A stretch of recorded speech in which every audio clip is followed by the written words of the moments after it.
this is Jordan, and this is my take on effects rendering. So basically what I have set up over here is I have my render on top here that I've already done. Pretty nice render, nice and smooth, looking good. And then I duplicated the background layer twice here for my effects. So what you want to do is select one of those layers and then go into your channels palette. If you don't already have that open, you can go up to Window and then go down to Channels, and that'll open up your channels window. Alright, once you do that, you want to go on into channels. Let me zoom in here so you can see this a little better. Alright, and what you want to do is you want to look at your channel layers, and you want to see what layer is going to contrast the effects to the background best. So you go through them, and you see blue. It's kind of blended in. It looks good right here next to the muscle, but we want a lot more than that. Look at green. We get quite a bit more space, but let's go ahead and look at the red, since we did have some red in there. Oh yeah, that gives us nice bright red color all around here. Looks like we're going to get some nice effects out of that. Pull out your burn tool. Go up here to range and set it to shadows, and go to exposure and set that to about 50%. Your brush size doesn't really matter, but you want one sort of proportional to your effects so you can get around them and make it look alright. So basically what you want to do is go around the background here, around your effects, and just burn the background around. Now don't worry about making it look like your effects are going to disappear, because they're such a light color that the burn is not going to make them disappear.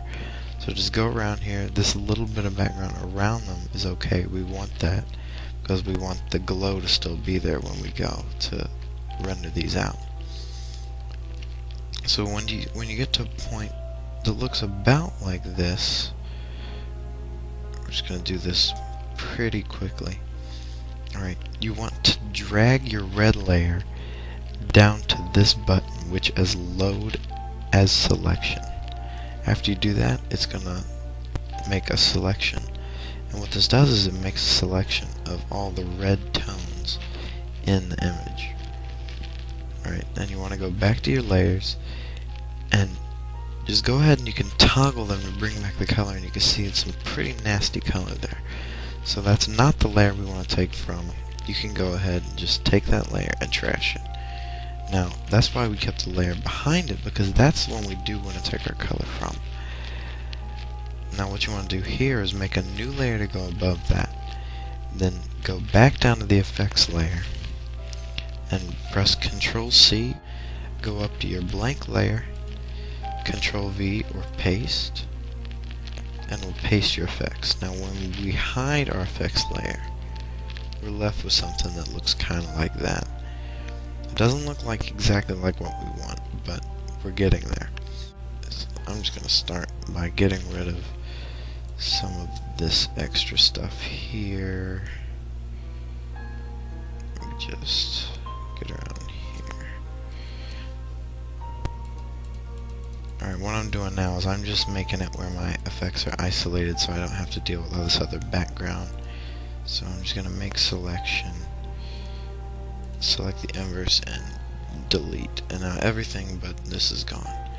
Now you can duplicate it by pressing Ctrl J, and you get something that looks kind of like this. You want to select both of the layers that you extracted the effects onto, and you want to merge them. You want to do this by right-clicking the top layer and selecting Merge Down. Now if I put this on my render, you see that really doesn't look too bad, but the effects need some cleaning up. So what I did now was I just grabbed my smudge tool, and with the smudge tool, what kind of brush you want to have it set on is sort of like this brush right here. This is a chalk brush. What you want to do is have it on a fairly small size. You want to just take it through your effects here. You just want to make it look alright. Just around the edges. Don't want to go out here in the middle and mess all that up.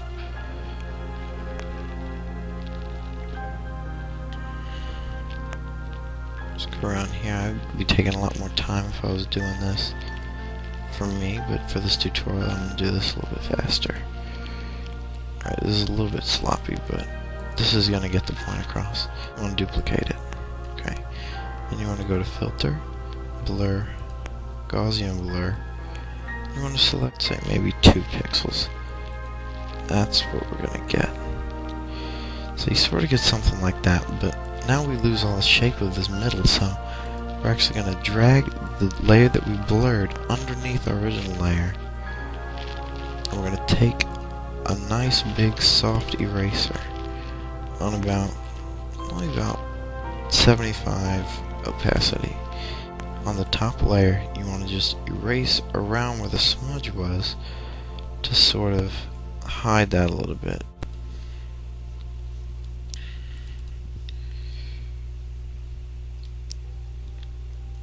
Alright, now with those, I'm going to go ahead and merge those two. So these still don't look particularly how I want them, so I'm just going to grab the eraser again, make it a little bit bigger, and let me look at the original shape of these effects. So let's see. See if we can get them to look similar to that. Just take this eraser, it's still about 50% opacity, and just go around here and just mess with it, mess with your edges a little bit, erase around your edges to get it to look how you want it. Come in here, at the end, come in here. I don't like how that looks, so I'm just going to come and fix that. Alright, just keep messing around with it until you get it how you want it. Now, for these other little lines coming right out of here, you can get those out of there by just by selecting your pen tool. Zoom in on it. Go ahead and hide your other effects layer. Go down to your original effects layer, and using your pen tool, start out here in the middle of your effects, and come out all the way to the end of this spark. You can come all the way back in, zoom in if you have to, come all the way back in here, make selection, I'm just going to do one of these lines just to show you a general thing of how to do it, and just select your inverse and delete, and you're left with this. You can add in your other effects, and it sort of looks like this.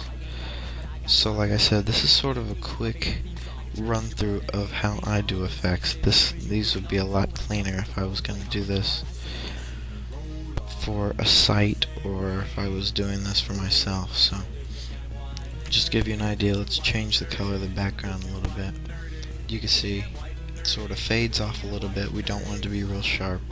This still could be a little bit better. Maybe if we wanted to do on the spark, we could go to blending options, maybe a color overlay, and on color overlay, we can go over here, select the color that we used,